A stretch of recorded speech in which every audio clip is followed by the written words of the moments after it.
Bonjour, aujourd'hui, donc toujours le sujet de l'art et ce qui le structure. Donc aujourd'hui, je vais vous parler un peu du prestige et de l'art. Alors, comme je vous le rappelais dans la dernière vidéo,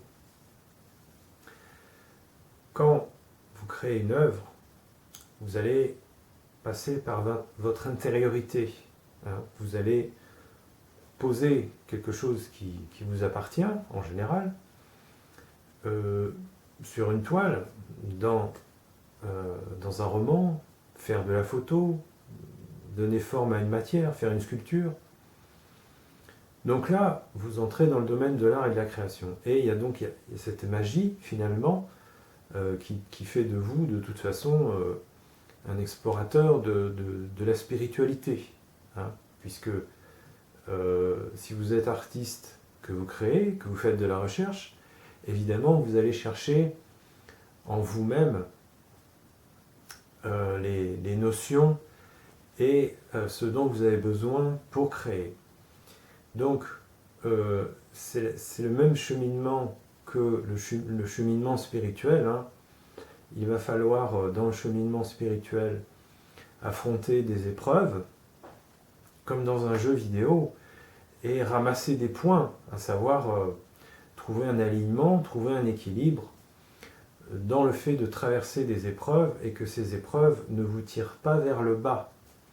Donc dans l'art, c'est la même chose. Enfin, en principe, c'est la même chose, à savoir que vous devez, par votre intériorité, créer quelque chose qui va créer une magie et évidemment dépasser parfois des choses compliquées. Alors, on pourrait s'étaler un peu en longueur sur l'art-thérapie, mais ce n'est pas le sujet de la vidéo. Donc aujourd'hui, c'était art et prestige. Alors, ce qui se passe dans l'art, le centre de l'art, c'est bien évidemment la création de l'artiste et de son œuvre, ce qui va faire passer dans son œuvre, peinture, sculpture, écrivain, photographe, chanteur, etc. De cette magie, donc finalement de cette spiritualité qui va être explorée en profondeur, plus ou moins en profondeur, et qui va être transmis à un public. Voilà ce qu'est l'art, finalement. Alors, rien d'extraordinaire dans cette divulgation, sauf que, selon moi, aujourd'hui, on a une inversion des valeurs, à savoir que on va mettre en avant plutôt le prestige. Donc ça va plutôt être le prestige, donc la communication et la façon dont on va mettre en avant un artiste qui va prendre le pas sur la création elle-même. Donc évidemment, on peut avoir des œuvres, des créations creuses, qui ne contiennent rien, un petit peu comme le McDonald's. Et on vit vraiment cette époque de l'imposture, et cette époque où on vend beaucoup de merde, donc beaucoup de choses creuses, beaucoup de choses qui ne veulent rien dire, qui n'ont aucun sens, qui ont le sens, qui ont l'apparence du sens, qui ont l'apparence de choses riches, de choses qui vont être nourrissantes, que ce soit culturellement, spirituellement, mais qui sont de la merde, c'est-à-dire qui ne mènent nulle part. Et donc c'est aussi pourquoi pas un sujet de complotisme, pourquoi pas de laisser tourner en rond, ma foi, ceux qui vont aller chercher cet art, ce divertissement et cette culture, et dans laquelle finalement ils vont tourner en rond et ne rien y trouver pour s'enrichir et grandir intérieurement. Donc si vous voulez, il y a vraiment ce sujet primordial du prestige qu'on va donner à un art, et qui évidemment va être fabriqué artificiellement. On fabrique un prestige artificiellement, c'est de la communication. Et c'est aussi un marché. Évidemment, l'art, c'est devenu principalement un marché. Hein. Donc c'est plutôt de la spéculation, du prestige, de la spéculation. Et, et l'ironie, c'est de vendre un petit peu tout et n'importe quoi. Alors je ne vais pas retourner dans l'histoire de l'art, hein, mais on peut trouver ça très facilement aujourd'hui. Hein. Il y a des gens qui en parlent. Vous pouvez faire vos recherches si ça vous intéresse. Mais on a aussi quelque chose de très important qui s'est passé en France, à savoir le déplacement de la capitale de l'art qui était Paris dans les années 70. En tout cas, ça s'est préparé dans les années 60 et ça a vraiment décroché à partir des années 75, hein, du déplacement de la capitale de l'art qui était Paris à New York. Hein. Donc la capitale de l'art est devenue New York à partir de 1975 environ, hein, puisque le marché a commencé à vraiment se développer à New York à partir de cette date. Donc en France, tout ça s'est effondré, mais après on va faire du complotisme. Hein. Il y a des gens qui parlent de la CIA, qui parlent d'un plan qui a été mis en route. Le plan, il a été très simple, hein. Ça a été simplement d'amener un art puissant, hein, avec une grande créativité, une très grande énergie créatrice, avec beaucoup de nouveautés. Hein. Donc, bon, le fer de lance de ça a été le Pollock, hein, un peintre, l'expressionnisme abstrait. Bon voilà, hein, c'est des titres, ça fait un peu pompeux comme ça, et puis voilà, derrière il y a un intellectualisme assez littéraire qui va venir s'installer. Bon, pourquoi pas, hein, le monde est ainsi, mais si vous voulez, la France, hop, elle est devenue le second couteau, voire le troisième, quatrième, cinquième. Alors forcément, évidemment, les marchands d'art vont suivre les tendances, hein, donc ils vont s'adapter, ils vont aller vendre du Pollock et de tous ces artistes par ailleurs très bons, hein, américains, et d'autres plus mauvais, mais évidemment ça va créer des bulles financières et beaucoup d'artistes qui vont vouloir aussi participer à ce marché aux États-Unis. Donc, si vous voulez, vous avez en France, par ailleurs, d'autant plus aujourd'hui, un effondrement culturel, hein, puisqu'on a un effondrement global civilisationnel, hein, de la société qui est en train de péricliter, tout simplement, hein, mais enfin, en tout cas pour moi, hein, pour être optimiste, pour une reconstruction, hein, il n'y a pas d'alternative, hein, donc il faut une destruction pour une reconstruction. Donc, si vous voulez, la culture, évidemment, elle est prise dans ce cycle, dans cette révolution. Et en France, particulièrement, vous avez un marché de l'art qui est concentré sur l'art contemporain. Donc, c'est un art du prestige, c'est un art financier, créer des bulles financières, créer du prestige. Et donc, vendre à des gens qui ont beaucoup d'argent des choses, ma foi, dont ils n'ont pas besoin en vérité, hein, mais qui leur fait penser que ils sont riches et qu'ils le montrent et qu'ils achètent de l'art.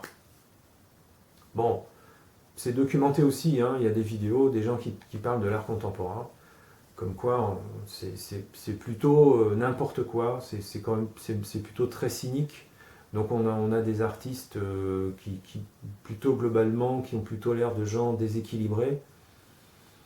Et forcément, là-dedans, il y a des gens qui font des choses intéressantes, hein, mais c'est comme tout, il faut vraiment picorer. Et de toute façon, c'est toujours d'un goût particulier. Hein. Bon, c'est pas le sujet de la vidéo.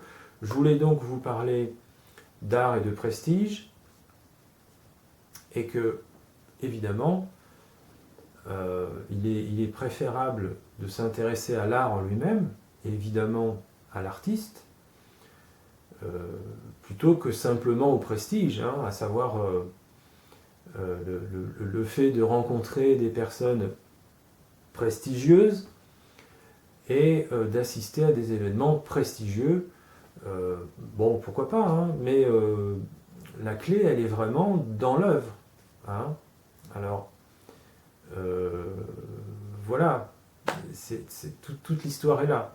Hein, finalement, tout le sujet est là, la clé est là, à savoir si on se cultive avec des choses nourrissantes, hein, un art qui nous édifie, qui nous fait du bien, qui nous guérit, qui nous mène quelque part, qui a du sens, ou si plutôt on va prendre sur soi, en soi, dans la gueule, hein, toutes ces campagnes de com, toutes ces histoires de prestige plus ou moins préfabriquées, d'artistes plus ou moins bons. Hein. Alors je vais prendre un exemple. On a un exemple en France d'un peintre. C'est le peintre vivant le plus cher en France. Et j'ai un trou, je ne me souviens plus de son nom. Donc, c'est un monsieur qui fait des tableaux noirs en général et qui peint, ça a l'air du goudron. Moi je pense que c'est du goudron, hein. C'est tout noir, c'est pas soutine. Bon, j'ai un trou. Bon, peu importe, eh bien ce monsieur, il a une recette depuis des dizaines d'années et il continue à faire ses œuvres. Et il y a des gens qui ont vu des expositions. Alors moi, personnellement, je n'en ai pas vu, donc je ne peux pas vous dire ce que j'en pense personnellement. En tout cas, visuellement, je ne trouve pas ça très intéressant. Parce que c'était bien avant, à l'époque où c'est apparu, hein, donc l'époque de ce qu'on appelle l'art moderne en France. Et donc, voilà, il y a des témoignages de gens, waouh, c'est magnifique, etc. Bon, moi personnellement, ça ne m'attire pas, hein, c'est pas le genre d'artiste qui va m'attirer. Je dois quand même dire que j'arrive à un moment de ma vie où je suis un peu blasé justement de tous ces phénomènes de prestige et de faux prestige fabriqués autour d'artistes, puisqu'évidemment c'est un marché. Hein. Donc évidemment il y a ce genre d'artiste qui est très vendu très très cher, puisque c'est l'artiste vivant le plus cher au monde, je crois, et peut-être même artiste le plus cher toute catégorie, hein, je ne sais pas, à vérifier, j'ai pas le nom en tête. Je vous le mettrai en sous-titre de la vidéo. Donc, ben voilà, c'est une question de prestige. Et on a quelques artistes en France, comme celui-là, qui font les mêmes choses depuis 50 ans, hein, 40 ans, 50 ans, et qui vendent très cher, bon, qui vendent à l'État aussi, hein, l'État achète, et voilà, on est dans le pur prestige fabriqué. Bon, après, on peut aller fouiner un peu, essayer de savoir qui c'est, mais ça reste quand même très occulté. Hein. On ne sait pas vraiment qui c'est, on ne sait pas vraiment qui ils sont, comment ils ont été portés au nu, hein, de cette manière. C'est un marché, hein, c'est un marché très, très, très, on va dire, très puissant, entre guillemets, on va dire, qui rapporte beaucoup. Donc, forcément, comme tous les autres marchés prestigieux, hein, il y a beaucoup d'informations que vous n'aurez pas. Par contre, vous aurez beaucoup de battages, justement, dans ce prestige dont je vous parlais. Et donc, on retrouve une situation comme les situations qu'on trouve aujourd'hui avec toute l'économie, c'est-à-dire un déséquilibre très très fort entre une situation où beaucoup d'artistes sont dans la merde et très peu d'artistes vendent beaucoup. On peut juger de la qualité de leurs œuvres, mais globalement, bon, que ce soit Buren, par exemple, bon voilà, c'est pas intéressant comme art. Hein. Il n'y a rien, c'est creux, c'est plutôt moche. Et bon, là, je suis très... je suis, waouh, parce que c'est religieux, hein, derrière tout ça, il y a une religiosité, forcément, puisque c'est un marché. Et, et bon, le milieu culturel, il y a une sorte de dévotion devant l'artiste. Bon, moi, ça ne m'intéresse pas vraiment. Je ne crée pas du tout pour ça. Je ne crée pas pour devenir un demi-dieu qu'on va idolâtrer. Donc j'ai souvent mis des messages, hein, sur les réseaux sociaux, surtout sur Facebook, à ce sujet, hein, pour essayer de bien faire prendre conscience que c'est un marché avant tout, et que c'est quand même des marchands qui sont derrière toutes ces histoires de prestige, qui essayent de nous faire manger quelque chose, ma foi, qui est creux, inintéressant, et qui ne survivra pas à la postérité très longtemps. Hein, parce qu'on arrive dans une époque où on a vraiment besoin d'autre chose pour évoluer et grandir intérieurement. Donc je refais toujours cette petite boucle avec le sujet de la spiritualité, donc, dont j'ai déjà parlé dans d'autres vidéos. Donc voilà, je vais clore cette vidéo, hein. Donc je résume, hein.